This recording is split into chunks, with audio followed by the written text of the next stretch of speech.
else to talk with some little known facts. About a year out of college, somebody by the name of Joe Graham, which many of us know, he was a former Young Life staff, saw something within me, saw that I loved working with high school kids, and saw that I had really pushed away a lot of those things that were crowding out the voice of the Lord. And so why don't you check out Young Life?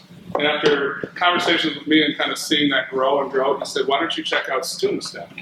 And I was 2 years out of being a student, but I stepped into it and found that meeting together with other like-minded leaders, not even in college, sharing some of the difficulties we had leading and thinking more than just what am I doing with kids, but how do I help my team grow, how do I reach other kids, really brought something alive to me. So between that part, the experience that I was doing, and then some of the fundraising, it helped me refine my call to ministry and also showed that I had people in my corner that I didn't know about, people that were willing to give money to support me stepping into ministry. And so that developed a love for Young Life. I was able to, because of that development, I was able to stay in Holland and got staff there for 8 years, part-time and full-time, and eventually start leading a student staff program. And so I'm really passionate about it because I think it's a great developmental tool. I think it creates space for leaders. And so what it is it's a training program that combines the communal gatherings where we bring people together and we teach, Kaitlin and I teach Saturdays 9 to 1. It also includes like the Student Leadership Weekend in Chicago or the Leadership Weekend in Timberwolf Lake. And it also has a list of experiences where you and your student staffer will talk through what are the experiences that would help you grow in areas you need to grow in.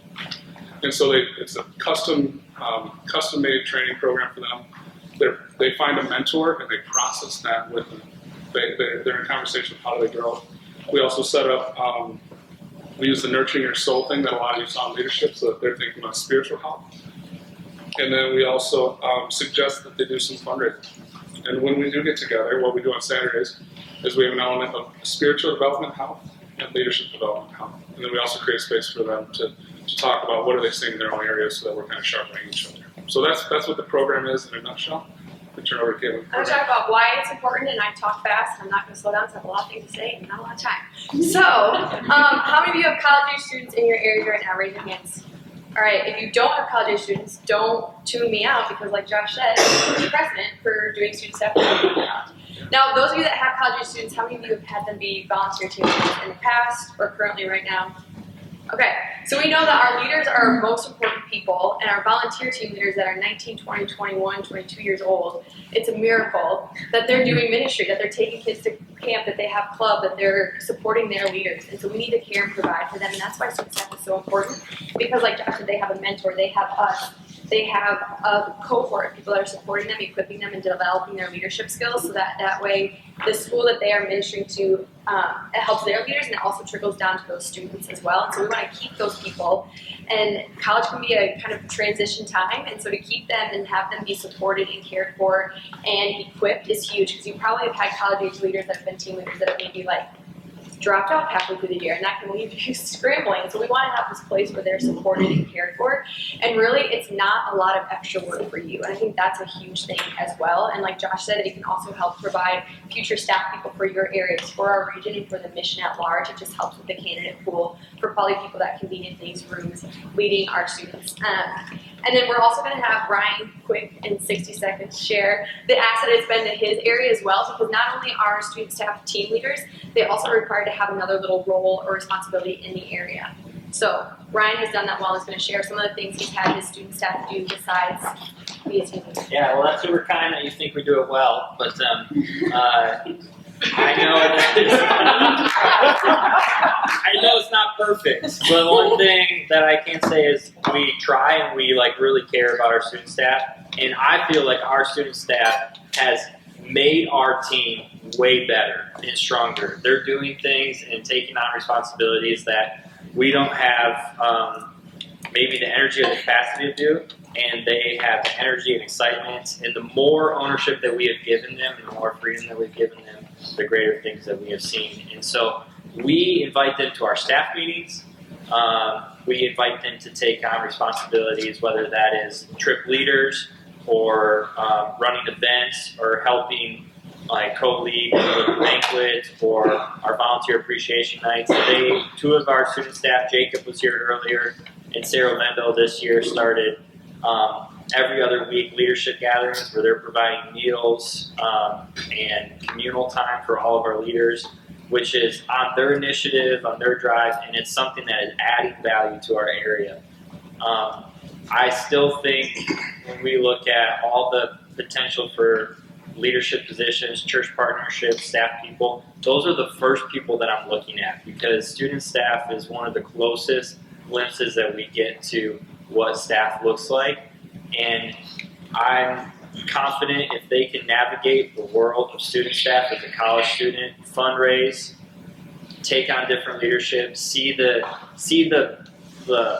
joys of being on staff, but also the behind the scene grind of fundraising, sitting in staff meetings, planning events behind the scene, that is giving us an accurate picture of will they be able to transition from all the fun times of just being a volunteer leader to also getting your hands dirty on the other side of being on staff.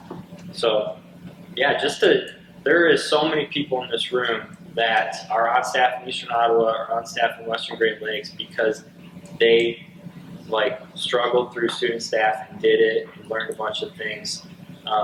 Aaron Ifrady was one of them, Abby Dieters was one of them, Mackenzie, Jonah, they both came on staff in the last couple of years, all because of student staff, and it was a perfect training ground. So it's worth it. Yeah, so if you hear anything as an area director of what Ryan just shared and what we're sharing, is you have the people, really it requires a conversation, and then you send them to us, and if we do our job well, it's not a ton of extra work on your behalf. So it's not like you're starting this new program or you're coming up with a curriculum. It's sending them to us, we're equipping them, challenging them, supporting them, and then you're also thinking about where their strengths lie and how they can help the needs in your area. And just looking at the timeline, I feel the program's been a little bit less formal, and so Kaitlin and I have been sitting down and talking about how can we create a profile so you clearly know, because I think there's probably people in the room that didn't know exactly what student staff is. And so we've got a student staff profile and then an application online that we will email all of you soon, so you can be thinking through who should be involved. And between now and the end of the semester, fill out the rest of the document for student staff that will show what is a mentor profile, what would we expect out of them to walk alongside our student staff, what does the annual timeline of recruitment and our meetings look like, even fundraising structure for your area. And so we'll email that out to you soon, just to get you thinking about that. And then mid-May, we'll want to confirm if your people can apply by the end of April. We'd really like to get things locked down before we go to the school year, so we can set your people up well, so they can be thinking through what fundraising do I need to do, who can my mentor be, so I can show up in the fall ready to hit the ground running. And then mid-May, we'll have participants and work through to determine necessary fundraising goals and training. And then they'll get going at the end of August when they show up to class.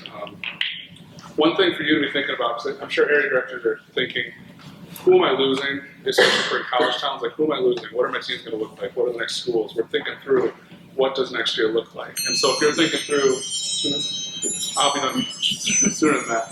You're thinking through what are pieces that I need? Where do I need some really invested leaders that are thinking about their whole team, so that you don't need to be super invested in. A student staffer can be a very key member of a team that can not just be thinking about how can their ministry thrive, but how can their whole team thrive. They can kind of work some of that out in our communal gatherings, and they can lean on each other to do that well.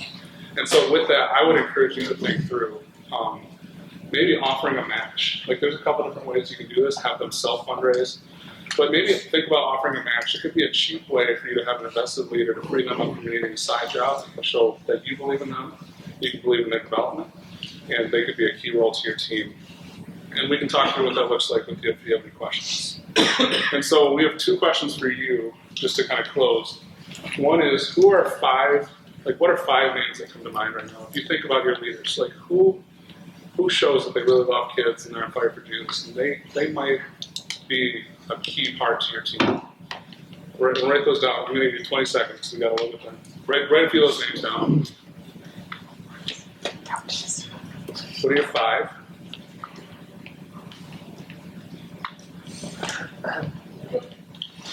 Or at least 2. And then talk to the person next to you and say, and ask yourself, how could having a few very invested team leaders on student staff help your area grow and flourish?